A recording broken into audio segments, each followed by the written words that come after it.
tamit dañuy jàll si actualité bi gën a croustillante mu nekk affaire procès Barth bi ak Ndiaga Diouf ban njeexital nga jàpp ni war na mën a am si bu mu tëjee Barth. ginnaaw bi ñu santee sunu borom di leen nuyu yéen ñëpp médias sociaux yi di rafetlu jataay bi nga xam ni dañ ko tàmbali ak yéen tous les jeudis ñu tuddee ko Imam Ahmed Mokhtar Kanté face aux médias sociaux te chaîne bi di tàmbali muy CTV ñoo ma proposé ma def jataay boobu ak yéen ma sawar ci loolu parce que ay partenaires lañu. donc question bu njëkk bi Senweb posé ko jëm ci procès Barth bi li ma ci njëkk a tontu mooy ni procès yi bëri na lool ci réew mi léegi te wax dëgg yàlla war nañ mën a doxal réew mi ba nga xam ni procès gaa du ñàkk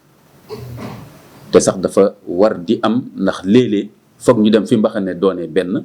dëkk yi civilisé yépp di doxal démocratie di jéem a doxal bonne gouvernance dañuy def séparation de pouvoir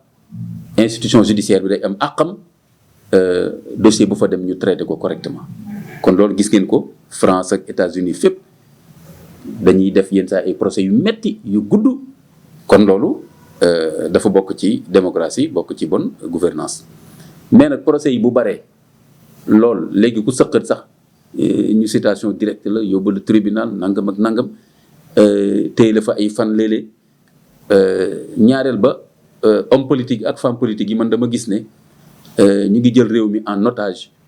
depuis quelques années mën nga wax ni presque depuis régime Abdoulaye Wade quelque part tëjante daanaka lañ nekk di def ku ñëw ci pouvoir bi tëj sa morom ku nekk ci opposition bi ne dañ maa bëgg a tëj léegi nag pour man sax ñu ngi dem ci lu gën a doy waar mooy daanaka léegi ku am problème boo xam ni egg na justice kenn nangootul bàyyi justice réglé ko da ngay wut sa mbooloo dem ci média yi fexe ba justice sax bañ a régler problème bi su ko defee kon loolu mën na indi jungle mën na ni réew mu pëccëxoo bu tasaaroo boo xam ni kenn dootu fa mën a wax ne république la kenn dootul mën a wax ne état de droit la Sénégal fu mu nekk ni daanaka mi ngi jëm foofu gis ngeen ni surtout temps yi daanaka homme politique yi ku ci am problème boo xam ni dafa war dem justice di nga lijjanti ba wax ne warul dem justice bu demul justice nag rek ku koy lijjanti lu muy mujj doon mooy jaayante doole ku nekk woo say xale woo say mbooloo jox leen ay armes ñu génn ci mbedd yi di reyante yaakaar ma ne Sénégal mérité na lu mel noonu ginnaaw bi ñu amee démocratie bu yàgg ginnaaw bi ñu amee institution yoo xam ne yu dëgër lañ donte woon nag li ñuy def yëpp du lu parfait mais loolu amul fenn tey jii États-Unis tey jii France et cetera da ngay gis ñu def benn procès ba pare ñu génn nga dégg avocat bi daal di tegul fenn li du droit jaaduwul nangam ak nangam ñu def recours soit ñu annulé ko wala sax ñu yokk peine ba et cetera wala ñu ne dañ koo calculer lu tax ñu woo waa ji ci tel moment à tel moment. kon loolu daal lay wax ci procès Barth bi mais quand même je reste toujours sur le principe mooy que pour man justice boo xam ni taxu koo dox trop ba tey sax moo ma gënal ñàkk justice. kon pour man di nga institution judiciaire bi en tant que tel Sénégal amul justice séparation de pouvoir amu fi nangam ak nangam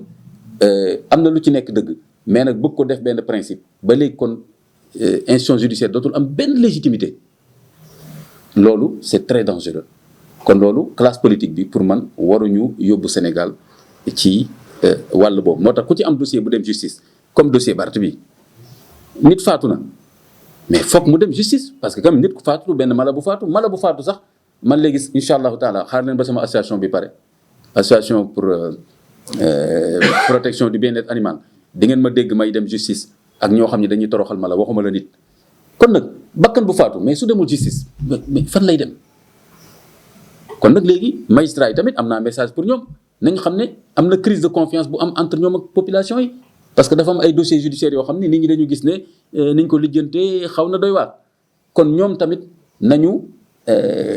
góorgóorlu démb rek maa ngi dégg Gabriel Kane ndaw soosu mu wax loo xam ne gis naa ni rafetlu ma ko mais wax bu doy waar la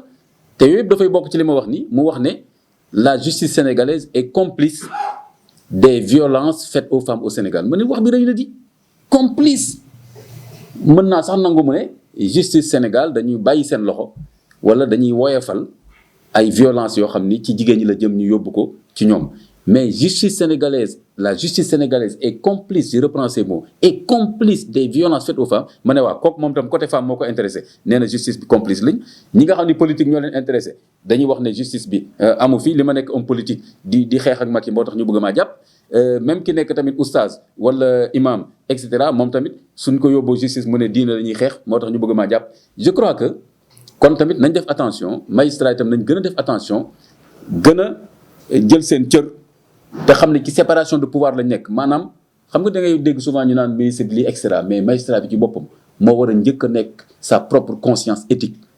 daal ne ci séparation de pouvoir lañ nekk sama wàll ci république bi président Macky Sall moomu ko kenn moomu ko république moo ma ko jox damay atte dossier bi sama conscience li ma jox ak élément yi ma am ci dossier bi lu la ci fekk la ci pour man loolu ngay contribuer ci Sénégal jëm ci justice mais pas damay ragal ñu affecté ma Kédougou damay ragal ministre bi mere ma damay ragal président du ma jox mandat pour ma bokk après Union africaine ci magistrat yi wala nangam kon loolu laa ciy tontu.